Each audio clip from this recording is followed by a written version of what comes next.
Croissants are one of the most challenging and highly technical bakes you can attempt, but there is something about this process that absolutely enthralls me.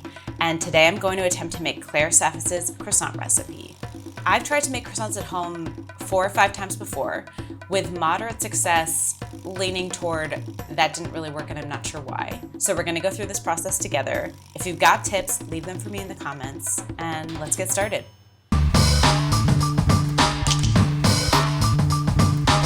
In the bowl of a stand mixer goes 605 grams of all-purpose flour, 66 grams of granulated sugar, and 12 grams of kosher salt. You never really want your salt and your yeast to interact, so mix that to combine and then add 7 grams of active dry yeast. Then 120 grams of room temperature whole milk plus 214 grams of water, also at room temperature. As you can tell, having a scale for this is really important. I love a scale, especially in baking, because everything is really technical and it's just nicer to be as exact as possible, and it really comes in handy with a recipe like this. Mix that on low for 5 minutes and then rest for 10 before adding in all at once 57 grams of chilled unsalted butter.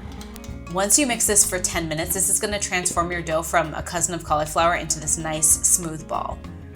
Claire says to cut an X in the top of your dough to reorient the gluten strands, and I'm kind of out on this step.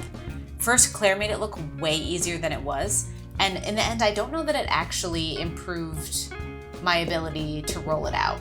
So I think you can take or leave this step. After 1 hour rise at room temperature, the dough is going to rest in the fridge for 4 hours. And in the meantime, you're gonna make your butter block. Take 340 grams of European style butter and beat it until it's pliable, and then roll it into the corners of your parchment square.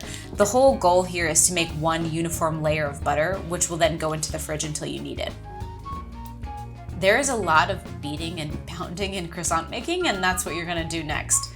Knock the air out of the dough with the heel of your hand and then wrap it up so that you can roll it into an even thickness. Freeze for 20 minutes and then the lamination can begin. You can't tell because you can't see my face in this video, but I love this part. I'm having so much fun. There is just something about the texture of this dough and the repetition of this process that everyone else hates, and I just completely dig. At this point, I'm looking for the dough to be 16 inches long and 8 inches wide before I enclose the butter and then roll it again so that it's 24 inches long to do what's called a book or double turn. Throughout this process, you want to try and keep the sides as straight as possible, and here you get to trim them before one side comes to meet the other, and then the whole thing gets folded in half to form a book. Now we're going to get into this rhythm of chilling and folding. The dough will freeze for 15 minutes and then chill for an hour, and then is rolled out to do something called a simple turn, where the top third will fold down, the bottom third will fold up. Again, I can't state how much fun I'm having here. In real life, as I'm editing this video, I had to talk myself out of making croissants today because it's 5 p.m. on a Sunday and I'm supposed to edit the video today, not start a ridiculous process of making croissants.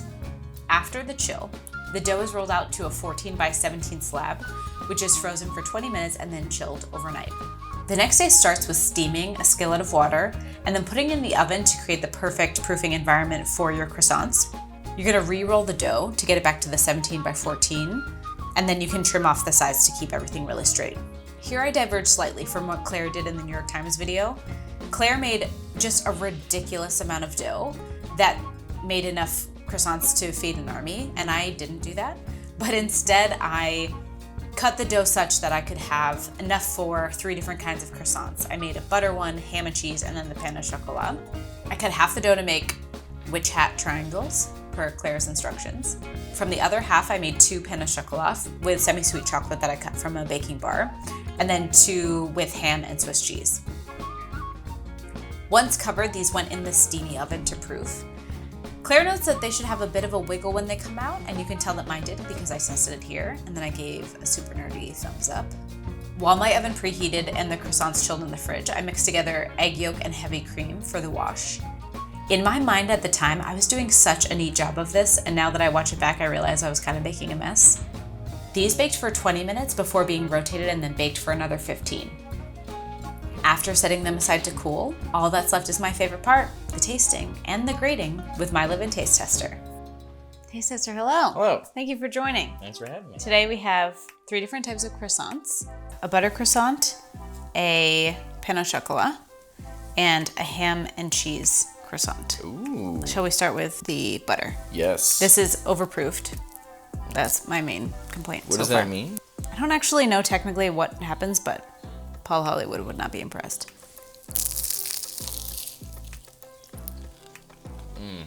Really flaky, really buttery. Great, like shattering. That's what it's called on the outside. Isn't it so good? It's very good. I have no complaints. Doesn't get much better than that. Oh, Am I like comparing this to some other recipe? we're just enjoying these. Oh, okay. So the ham and cheese and the pain au chocolat look exactly the same. So I'm not sure which is which. Why don't you cut into this one? Okay. So there's some collapsing, and I don't know why.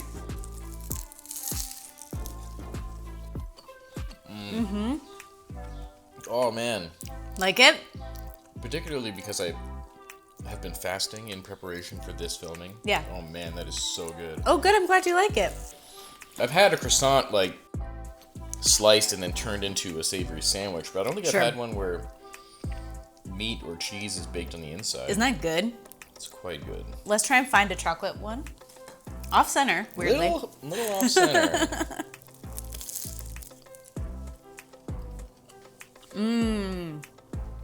Yeah.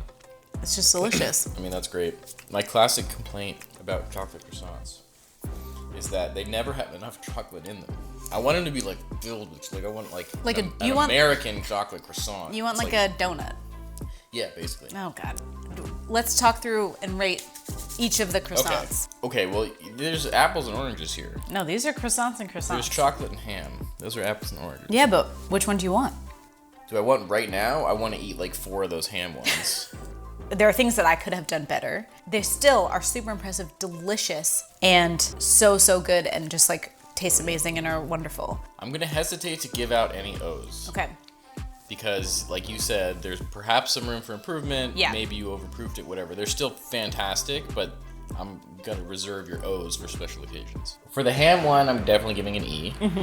I agree. Chocolate is an E.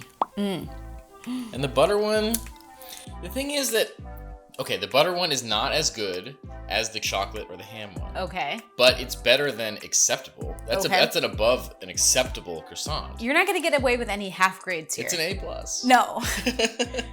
There is no such thing. Then I'm gonna give it an A. Wow. Because you have to be strict. And I think that though I've tasted 3 croissants, 2 of them were better than the other one. I can't give them all the same grade.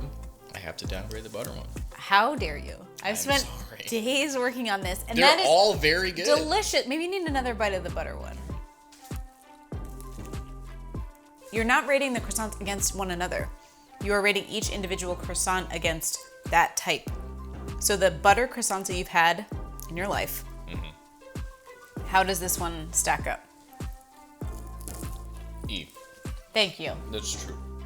But it's not as good as the chocolate and the ham one. But like I said, it's apples and oranges. All right, tell the people to subscribe. I shouldn't be the one announcing this. Why not? It should be obvious. You should subscribe to the channel. That's what you do as a good viewer. It costs you nothing, and it means literally everything to us. Wow.